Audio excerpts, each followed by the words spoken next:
നിങ്ങളുടെ മാതാപിതാക്കളോട് നന്മ ചെയ്യണം എന്നുള്ളതാണ് അല്ലാഹു ഇതിനോട് ചേർത്ത് പറയുന്നത്. മിശാരി റാഷിദ് അൽ ഫാസിയുടെ വളരെ ഹൃദയസ്പർശിയായ ഒരു ഖിറാഅത്തിന്റെ ഭാഗം കേൾക്കാം. وَقَضَى رَبُّكَ أَلَّا تَعْبُدُوا إِلَّا إِيَّاهُ. നിന്റെ രക്ഷിതാവ് വിധിച്ചിരിക്കുന്നു എന്ന് പറഞ്ഞിട്ട് രണ്ട് കാര്യങ്ങൾ പറയണം.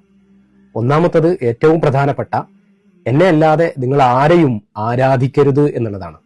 രണ്ടാമത്തതാണ് നിങ്ങളുടെ മാതാപിതാക്കളോട് നന്മ ചെയ്യണം എന്നുള്ളതാണ് അല്ലാഹു ഇതിനോട് ചേർത്ത് പറയുന്നത്. അവരോട് നന്മ ചെയ്യാനുള്ള പടച്ചവന്റെ ആജ്ഞയെക്കുറിച്ച്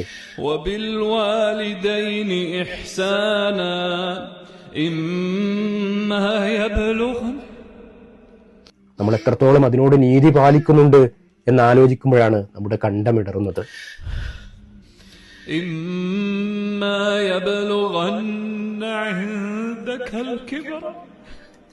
അതിലേതെങ്കിലും ഒരാള് പ്രായമായിട്ട് നമ്മളിലേക്ക് എത്തുകയാണെങ്കിൽ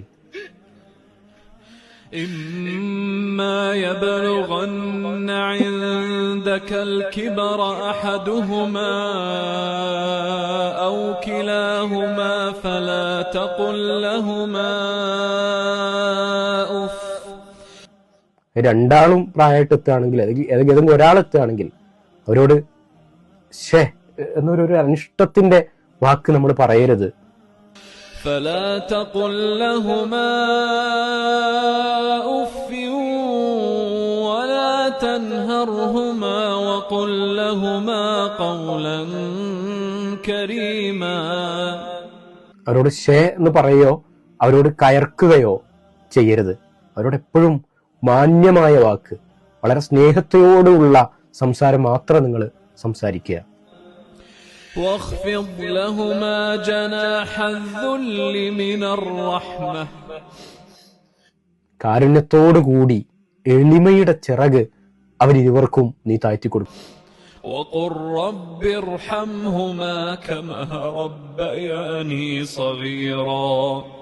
എന്റെ രക്ഷിതാവേ, ചെറുപ്പത്തിൽ അവരിരുവരും എന്നെ എത്ര കാരുണ്യത്തോടെയാണ് പോറ്റി വളർത്തിയത്, അതുപോലെ നീ അവർക്കും കരുണ ചെയ്യണേ എന്ന് നിങ്ങൾ ദുആ ചെയ്യുക.